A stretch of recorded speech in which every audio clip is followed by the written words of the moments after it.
OK, pojďme si říct, jak založit a potom následně i nasdílet Google Analytics právě pro vaši firmu. Je to vlastně hrozně jednoduchý.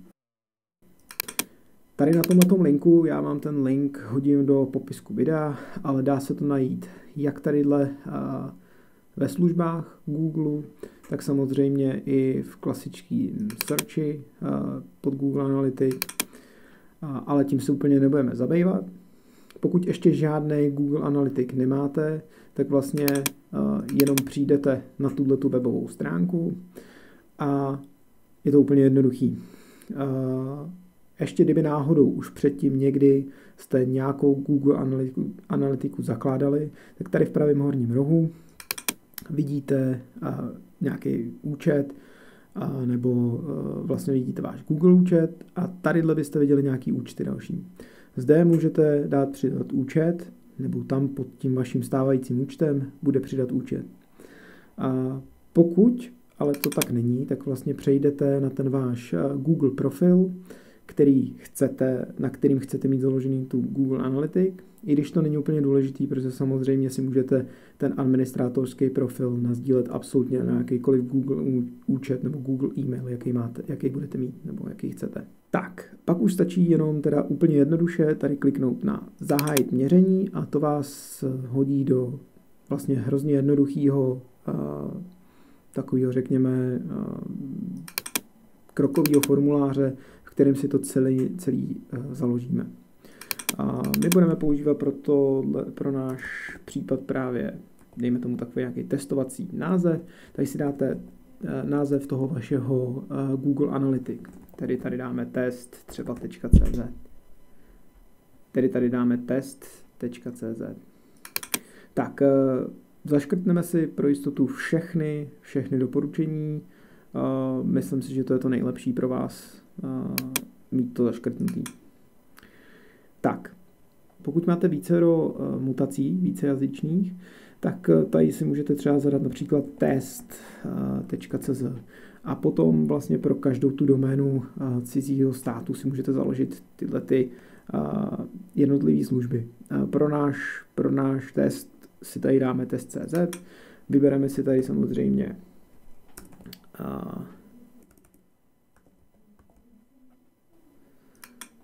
tak, vyberáme si tady Česko, vybereme si pásmo, samozřejmě máme, já jsem teda zvyklý, že to mám v angličtině, takže českou korunu a dáme další.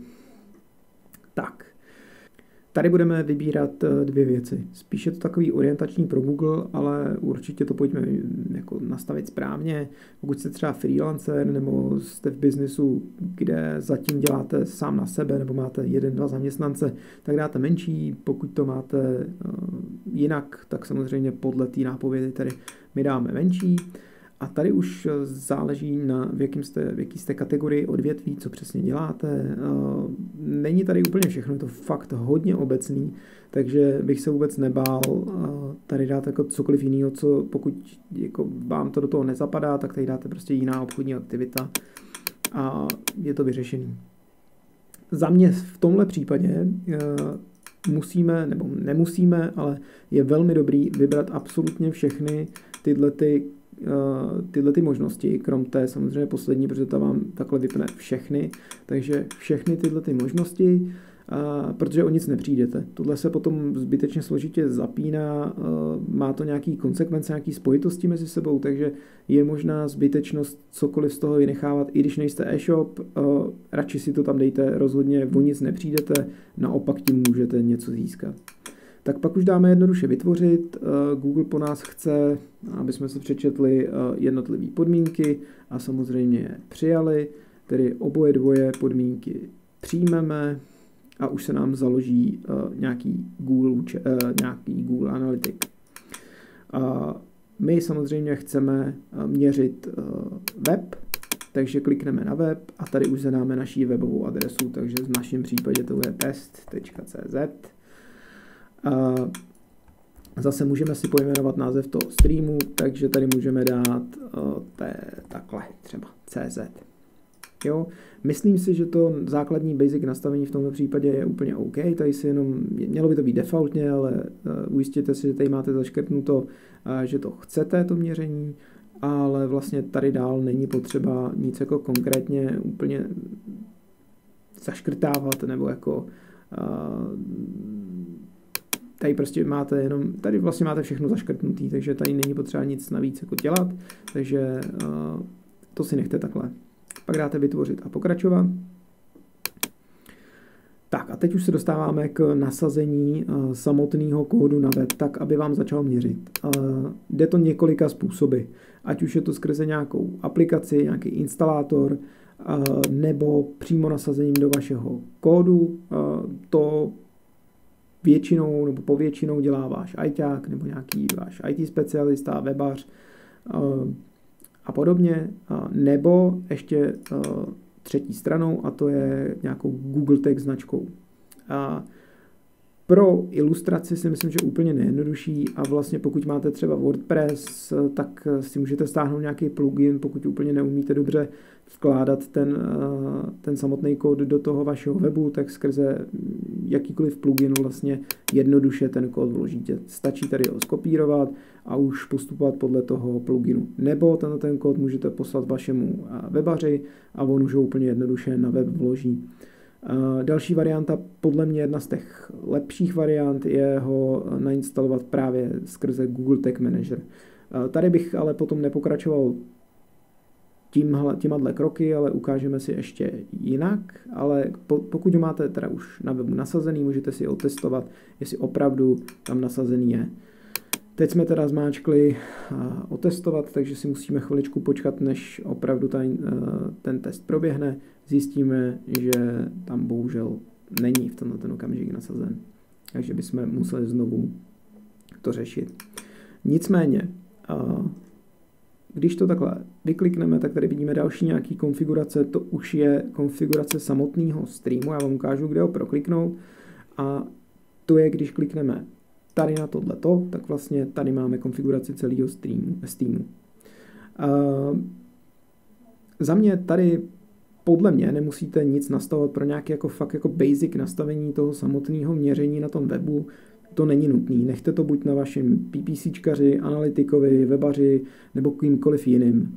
Pravděpodobně, pokud se na tohle video díváte, tak máte nastavovat nebo zakládat ten Google Analytics právě kvůli tomu, že někomu jenom pošlete ať už měřící kód na web nebo značku do Google Tag Manageru, aby to vlastně jako nasadil a nic jiného nemusíte řešit. Pokud se vrátíme teda k té druhé možnosti a to nasazení skrze Google Tag Manager, tak vlastně tadyhle máme ID měření a vlastně pro to nasazení do Google Tag Manageru vám stačí tohleto ID měření, který skopírujete, buď ho pošlete vašemu webaři, anebo pokud už sami umíte, tak dál pokračujete v tom měření právě v Google Tag Manageru. Případně pokud vás zajímá, jak vlastně nastavit to měření skrze Google Tag Manager, tak to bude v dalším videu, takže určitě jakmile video bude dostupné, tak bude v tomhletom popisku. Pokud ještě v popisku není, zkuste zapátrat v ostatních videích, ale dost pravděpodobně ještě není. Ale není to nic opravdu složitýho. Tak, potom už tady stačí dát jenom další. Tady vlastně se vám ukáže, že začíná to shromažďování dat. To shromažďování dat trvá zhruba 48 hodin, abyste měli nějaký základní informace, alespoň nějaký data k dispozici. Pokud dáme ale přejít tady na domovskou stránku, tak už se dostaneme do té samotné, řekněme, Google Analytics, kterou uvidíte vy jako uživatel. Tak, a teď se dostaneme k tomu druhému, a to je, jak nasdílet ty přístupy. Řekněme, že teda nějaká agentura po vás chtěla, abyste založili Google Analytics, tak Google Analytics máte v ten okamžik založený. Vlastně není nic jiného potřeba dělat, protože všechno si nastaví agentura, freelancer nebo webař, nebo kdo vás to nechal založit vlastně sám.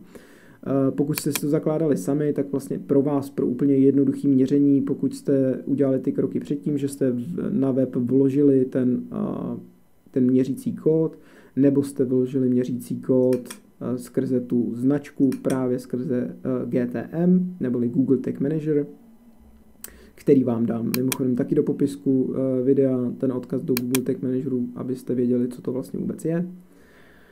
Tak úplně jednoduše mám to teďka měří a to vlastně jako stačí.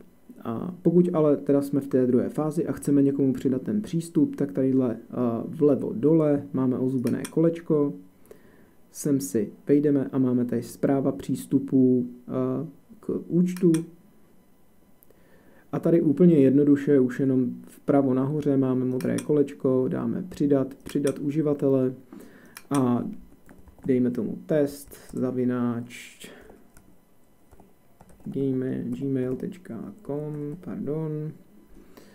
a hlavně nezapomeňte dát administrátora. Je to úplně to nejlepší, co můžete udělat, právě protože administrátor už zařídí všechno za vás, všechno nastavení, všechno, co je potřeba. Nijak ho neomezujte a pak vlastně stačí jenom přidat. Nám to teďka nepůjde, protože vlastně ten administrátor, řekněme, nebo ten e-mail neexistuje, nebo má nějaký problém, ale tohle je vlastně standardní proces. Vlastně pak přijde už jenom oznámení tomu dotyčnému na e-mail, že vlastně byl přidán do tohohle samotného Google Analytiku a vy už úplně jednoduše si potom, nebo ten člověk, který od vás dostal přístupy, úplně jednoduše najde už tady v ostatních přístupech právě ten váš účet. Tak a to je vlastně úplně všechno, co jsem vám chtěl ukázat. Myslím si, že to bylo poměrně jednoduché a děkuju.